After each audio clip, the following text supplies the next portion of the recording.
इसमें क्या राज है, किसको बचाना चाहते हैं? तो क्या ये जांच का विषय नहीं है?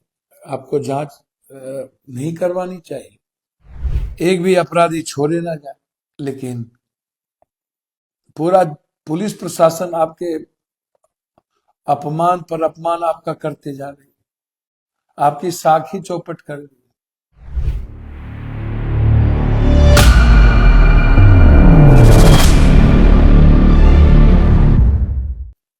आप मेरा प्रणाम हृदय से स्वीकार करिए। हम दो मुद्दों पर थोड़ी सी बात करना चाहेंगे। तो मुद्दा, देश में आज इन सब मुद्दों पर कोई चर्चा नहीं होती है। बिहार में भी इस सब मुद्दे नहीं हैं नेताओं के लिए, हम लोगों के लिए। सिर्फ राजनीति का थोड़ी देर औपचारिक हिस्सा बच जाता है। किसी भी दल के नेताओं के लिए औपचारिकता बच जाती है। अब चुड़ियां चिग गई खेत तो अब का होत है। सम्राट बाबू, आप किसी को बुलाइए या छोड़िए, मुझे नहीं लगता कि कोई प्रभाव, मेरे भाई, आप कोई इकबाल और डर बचा है इन लोगों पर। मैंने आपसे शुरू में भी कहा था कि एसआईटी जांच का कोई औचित्य नहीं है।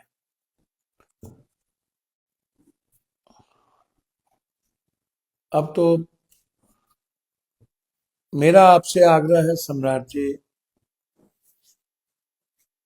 कि अंशु अग्रवाल और मनीष रंजन के बेटे का तुरंत डीएनए टेस्ट करवाइए, तुरंत, लेट मत करिए। और दूसरा आग्रह यह है कि जब हॉस्टल के वार्डन से लेके सबको वहां की थाना प्रभारी ले गई और नीलम अग्रवाल को भी थप्पड़ मार के ले गई, तो कौन वरिष्ठ पदाधिकारी, एएसपी साहब गए या मनीष रंजन एएसपी के घर पर गए कि ऑफिस में गए, कि मनीष रंजन के कहने पर बॉन्ड बना करके छोड़ दिया गया?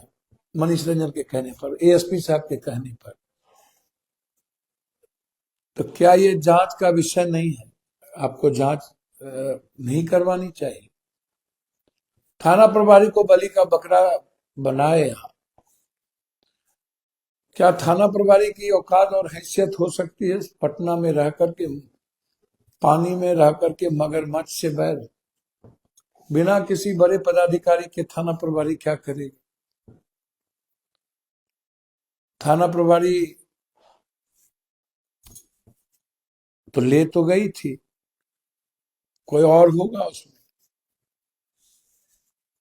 वो अभिनव जी, आपको भी बताना चाहिए कि ऊपर में किसका फोन आया। पॉलिटिकल पार्टी के नेताओं के बेटे रसूखदार को बचाने के लिए क्यों ऐसा हुआ?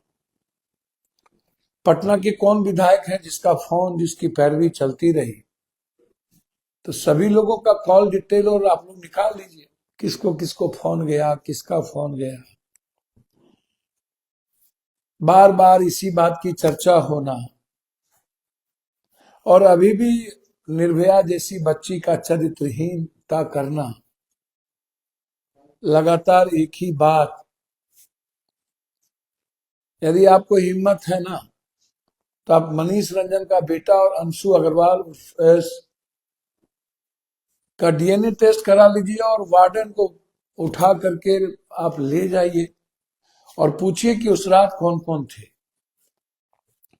बस मैं यही कहने के लिए आपको फोन किया थी, लाइव पर हम आए थे, कि उस परिवार को बकस दीजिए, आप उसको टॉर्चर मत कीजिए। ये मैं भीख मांगता हूं आपसे। उसकी माँ या उसके पिता आत्महत्या कर लेंगे, बहुत हो गया।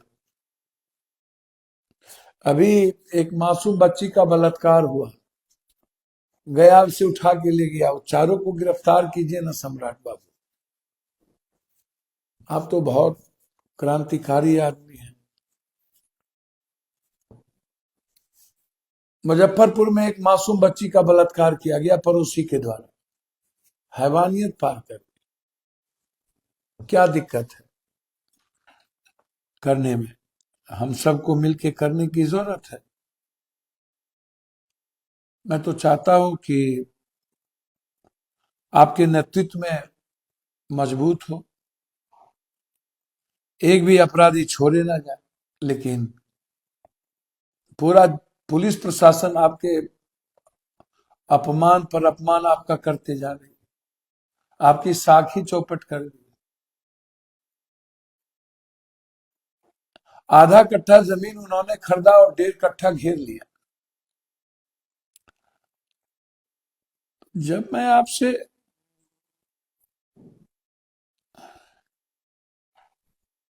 हम बार बार आपसे हम कह रहे हैं कि लगभग हॉस्टल की स्थिति अच्छी नहीं है। हमारे पास 2 ऐसे बेटी का फोन आया आज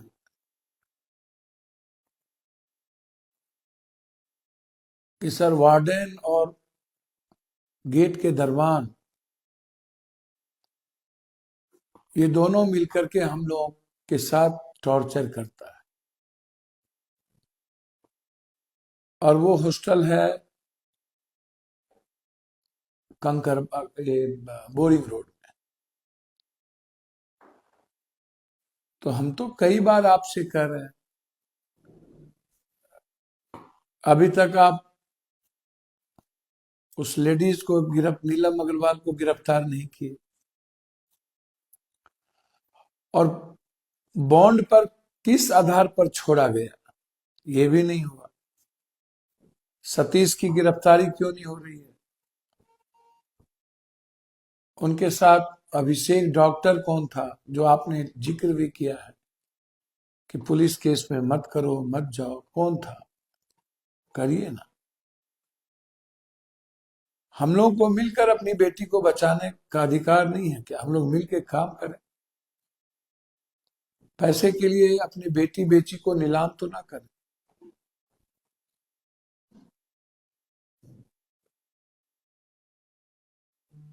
मेरा इतना ही आपसे आग्रह है कि बिहार पुलिस ने सोशल मीडिया और मीडिया के लिए एसओपी जारी किया। कहा गया कि पीड़िता या उसके माता पिता की पहचान होगा उजागर नहीं की जाएगी। सैद्धांतिक रूप से यह सही है, लेकिन सवाल वहीं से शुरू होता है कि जहां सिस्टम चुप हो जाता है। जब इस केस में पोस्को एक्ट लगाया ही नहीं गया, जब पुलिस ने खुद लड़की को बालिग मान लिया, तो फिर नाम उजागर करने से अचानक इतनी संवेदनशीलता क्यों? पोस्को तो आप लगाए नहीं, तो फिर ये ढोंग किस बात को लेके? क्या पब्लिक अंतर्यामी है जो खुद समझ जाएगी कि कौन बालिग है कौन नाबालिग है? दूसरा सवाल, नीट छात्रा मामले में जांच कर रही एसआईटी अब तक एक भी आरोपी तक क्यों नहीं पहुंच पाई? ये मेरे लिए बहुत 18 दिन 20 दिन 25 दिन सिर्फ कागजी मीटिंग और प्रेस नोट के लिए होते हैं, या फिर किसी को बचाने के लिए समय खरीदा जा रहा है? तीसरा सवाल, अस्पताल में गलत इलाज का आरोप है। डॉक्टरों के बयान पर खुद सवाल उठे हैं। एम्स और पीएमसीएच के बयानों में विरोधाभास सामने आया, तो बताइए ना, एक भी डॉक्टर अब तक कार्रवाई क्यों नहीं हुई? यह सफेद कोट कानून से ऊपर है। चौथा सवाल, इंसाफ की उम्मीद लेकर खड़े माता पिता को पूछताछ के नाम पर बार बार क्यों बुलाया गया, परेशान क्यों किया गया बार बार? क्या पीड़ित परिवार अब आरोपी बन गया है और असली गुनाहगार आज भी सिस्टम की छाया में सुरक्षित है? आज मुद्दा छुपाने का नहीं, मुद्दा यह है कि आरोपी कौन है, गिरफ्तारी कब होगी, जवाबदेही किसकी तय होगी, ये इंपॉर्टेंट है। वैधानिक सूचना सभी social media platform, electronic media, print, ये सब पर किशोरी न्याय बालकों की देखरेख संरक्षण इतना आईटी अधिनियम प्रासंगिक विधिवतों के वैधिक कार्रवाई की जाएगी, जिसके लिए संबंधित स्वयंपूर्णता उत्तरदायित्व होगा। बाल पीड़ित गरिमा गोपनीयता एवं कानून अधिकारों का सम्मान करें। ये जो आपने वैधानिक सूचना निकाली है, इसमें क्या राज है, किसको बचाना चाहते हैं आप बताइए। आप तो उनके माता पिता को टॉर्चर कर चुके हैं और पॉस्को एक्ट भी नहीं लगाए, और police social media print media को के आवाज को दबाने के लिए काम शुरू कर दी। आप अपनी बात तो बताते नहीं है, अपनी गलती तो आप बताते नहीं है। तो अपनी गलती तो आप बताइए कि किसके कहने पर छोड़ा गया थाना से। मैं तो बार बार आपसे कह रहा हूं, इसमें हो सकता है कि अभिनव जी नहीं हो, लेकिन अभिनव जी किसके दबाव में किए? थाना प्रभारी तो छोड़ने की हिम्मत हो नहीं सकती है। तो फिर ये प्यार किसने लिखवाए, ये जरा हमको बताइए, मैं आपसे जानना चाहता हूं। प्यार किसने लिखवाए, ये आपसे मैं जानना चाहता हूं।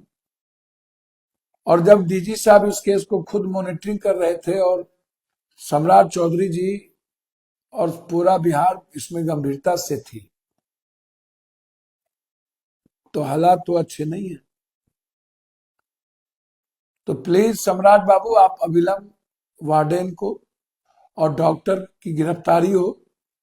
डॉक्टर ने टॉर्चर किया, प्यार किसके कहने पर छोड़ा गया वो सस्पेंड हो, और पुलिस की साख किस नेता और किस लोगों को बचाने में पागल हो गई। ये मामला बहुत ही महत्वपूर्ण है, इसीलिए मैं आपको फोन, ये दिल की बात कि गया में एक मासूम बच्ची के साथ 4 लड़के ने बारी बारी से 48 घंटे तक बलात्कार किया, पीटा भी गया और बेहोश करके उसके घर छोड़ दिए। मुजफ्फरपुर की घटना यही है। और बक्सर में अभी तक सम्राट बाबू न्याय नहीं मिली है, जो बच्ची जा रही थी, और न औरंगाबाद का जो गुप्ता परिवार परफेक्ट हॉस्टल का था, न उसको सही रूप से न्याय मिली। तो मेरा आग्रह है कि सम्राट बाबू डराने धमकाने के अलावे केस करवाने से बेहतर है हम लोगों को अपनी बच्ची को सुरक्षित रखना और हॉस्टल के मानक को तय करना। हॉस्टल नियम कानून कायदे के अनुसार हो, रजिस्ट्रेशन के बगैर हॉस्टल में कोई ना रहे, सीसीटीवी फुटेज माँ के पास एक्सेस हो, और सीसीटीवी फुटेज के बगैर कोई हॉस्टल ना रहे। और हॉस्टल में, गर्ल्स हॉस्टल में कभी भी उस मकान मालिक का बेटा या लड़का या कोई भी आदमी वहां ना जाए, भीतर में वार्डन के अलावे कोई ना जाए। तो ये मेरा आग्रह है आपसे कि भयावह स्थितियां, हम 27 तारीख या 28 तारीख को हम इस केस को नंगा करें, और भी बड़े लेवल पर। मेरी विनती है आपसे कि नीतीश कुमार जी की साख जो सम्मान है वो बची रहनी चाहिए, और ये आप ही सम्राट जी कर सकते हैं। हमें पुलिस पदाधिकारी पर अब कोई भरोसा नहीं है। प्लीज उसका डीएनए टेस्ट करवाइए, डॉक्टर की गिरफ्तारी कीजिए, वार्डन की गिरफ्तारी हो, मनीष रंजन से पूछताछ शुरू हो कि वो जब नहीं था देहरादून में तो झूठ क्यों बोला, और मनीष रंजन के टेलीफोन का जांच कीजिए, उसके अन्य अगल बगल लोगों का जांच कीजिए, और मनीष रंजन का संबंध किस विधायक किस किस नेता के बेटे से है उसकी भी पूरी जांच करिए। बस मेरा इतना ही आग्रह है, ना गेट टूटी ना कुछ हुआ, और बच्ची हमारी चली गई। उस घर के सपने, प्लीज अब उस घर को टॉर्चर करना बंद कर दीजिए, बच्ची को बदनाम करना बंद कर दीजिए, मैं विनती करता हूं, और इस केस में न्याय कर दीजिए, हाथ जोड़ता हूं।